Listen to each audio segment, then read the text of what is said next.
আসসালামু আলাইকুম everyone, yes কিচেনে আবারও স্বাগতম। তো আজকে ইয়েস কিচেনে দুপুরের আয়োজনে চলে আসলাম। তো আজকে কি রান্না হবে, চই ঝাল দিয়ে, এই যে দেখুন, আজকে চই ঝাল দিয়ে গরুর মাংস রান্না হবে এবং অরিজিনাল চই ঝালটা কেমন হয় সেটাই আজকে আমি আপনাদের দেখালাম।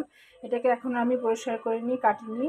তো এটা হচ্ছে চই গাছটা দিয়ে আজকে আমার রান্না হবে গরুর মাংস। তো তাহলে চলুন আজকে আমি কীভাবে এই চই গাছটাতে রান্না করি। এটা অসাধারণ স্বাদ, এখন ঢাকাতেও খুব পপুলার চই গোস্ত।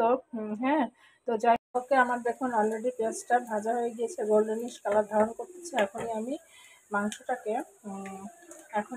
মাংসটাকে এখানে ঢেলে দিব। তো দেখা যাক আপনাদের সামনে আমি মাংসটা ঢেলে দিতে পারি কিনা। যেহেতু এক হাত বন্ধ আমার, তো দেখুন অলরেডি আমি মাংসটাকে দিয়ে এখন খুব ভালো করে মাংসটাকে কষিয়ে নিব। অ্যান্ড দেন যেটা করব,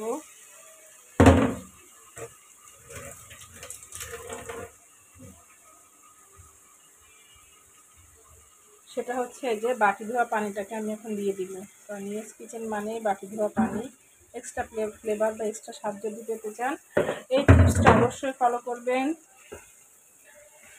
তো চই গোস্তটা, ইয়েস কিচেনের চই গোস্ত অলরেডি রান্না শুরু হয়ে গিয়েছে, আপনারা দেখতে থাকুন।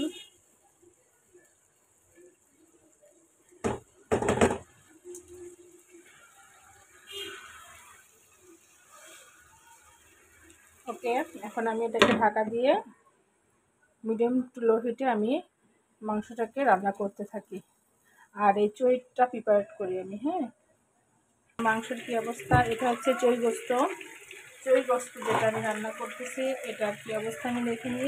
এটা অলরেডি কষতেছে, মাংসের ভিতর থেকে পানি এটা একদম বের হয়ে গিয়েছে। এখন আমি চেষ্টা করব 80% না, 90%ও না, 50% রান্নাটা আমি এই পানি দিয়ে সেদ্ধ করার জন্য চেষ্টা করব। দেন আমি পরিমাণ মতো পানি অ্যাড করব। তো এই পানির ভিতরেই, এই ঝোলের ভিতরেই আমার মাংসটা প্রায় 50% আমি সেদ্ধ করে ফেলব। তো এটা হতে থাকুক, আমি আবার ঢাকা দিয়ে দিই। আর এদিকে গরুর মাংসটাও দেখুন খুব সুন্দরভাবে কষে আসছে একদম। ইয়ামির সাথে গরুর চই গোস্তটা আমার অলরেডি 80% রান্না হয়ে গিয়েছে। এখন আমি ঝোলের পানি অ্যাড করে দিব এবং সাথে অবশ্যই আরও কিছু অ্যাড করব, দেখতে থাকুন। এখন আমি যেটা করব সেটা হচ্ছে, আমার অলরেডি দেখুন মাংসটা প্রায় 80% হয়ে গিয়েছে। এখন আমি এখানে সেই চুই ঝালগুলো দিয়ে দিব। চুই ঝালগুলো দেওয়ার সিস্টেম আছে, আগে দিবেন না, 80% রান্না হয়ে গেলে দেন দিয়ে দিবেন। সাথে আমি গোটা রসুনের পিস দিয়ে দিলাম, বেশ কয়েকটা, একটা রসুন আমি এরকম গোটা করে দিলাম, দিয়ে ভালো করে একটু নেড়ে নেই।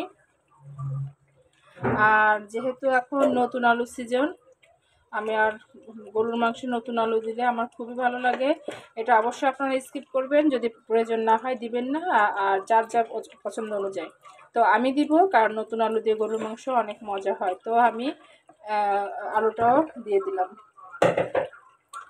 তো এগুলো দিয়ে এখন আমি খুব ভালো করে মাংসটাকে আবারও হাই হিটে একটু নেড়ে চেড়ে করে আবারও একটু কষিয়ে নিব। তো চুই গোস্ত খাওয়ার জন্য আমি কখনোই যাই না কোনো রেস্টুরেন্টে, হ্যাঁ ঠিক আছে, বা কারণ আমার কাছে মনে হয় যে আমার ইউএস কিচেনে চুই গোস্তটাই বেস্ট আমার কাছে মনে হয়। আর নিজে হাতে রান্না, এটার কথা তো বলার কোনো সে নাই, এবং স্বাস্থ্যসম্মতভাবে রান্না। তো যাই হোক, এটাকে এখন আমি একটু ঢাকা দিয়ে একটু মিনিট 2-এর মতো কষিয়ে নেই হাই ফ্লেমে।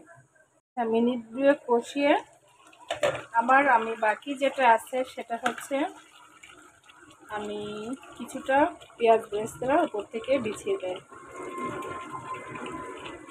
পেঁয়াজ বেরেস্তা দিয়ে আবারও আমি বেশ ভালো করে এটাকে কষিয়ে নেই।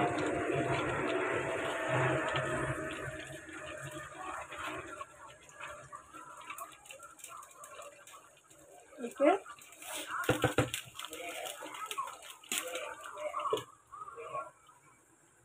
আচ্ছা এখন দেখি কি অবস্থা। তো অলরেডি দেখুন আমার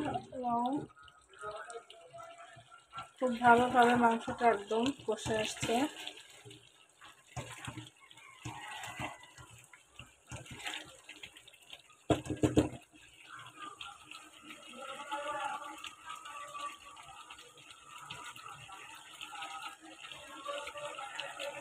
তো আমার মনে হচ্ছে আমার আরেকটু লবণ লাগবে, তো আমি আরেকটু লবণ অ্যাড করে দেয়। মেরিনেট করার সময় আমি যতটুকু দিয়েছি অতটুকুই আমি পরে আর অ্যাড করি নাই। তো আমি চিন্তাই করেছি যে আবার রান্নার মিডিলে আমি দেখে নিব যে আমার পরিমাণটা ঠিক হয়েছে কিনা। তো চুই গোস্ত নতুন আলু দিয়ে রান্না, ও মানে একবার চিন্তা করে দেখুন খেতে কেমন লাগবে। এখন হাই ফ্লেমে এটাকে আমি আরেকটু কষাতে থাকবো। আর এদিকে আমার দুপুরের আয়োজন।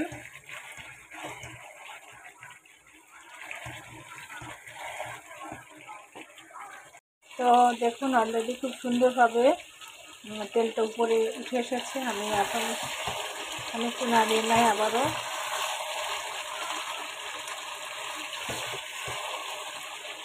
আমি বিভিন্নভাবে গরুর মাংসের রেসিপি আমি আপনাদের সামনে তুলে ধরেছি। আমার এক একটা রেসিপি এক একটা ধরনের হয়।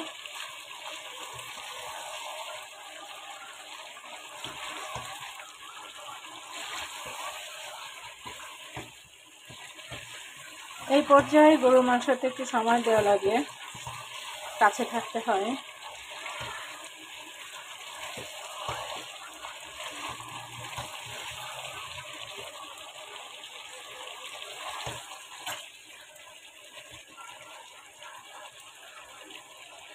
ওকে, এখন আমি যেটা করব, আমি এখন পরিমাণ মতো ঝোলের পানি অ্যাড করে দিব। ব্যাস।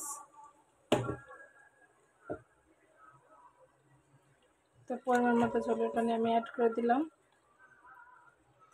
এখন এই ঝোলের পানিতে আমার বাকি রান্নাটা কমপ্লিট হয়ে যাবে।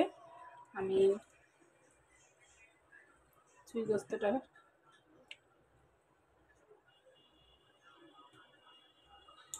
তো দেখতে থাকুন।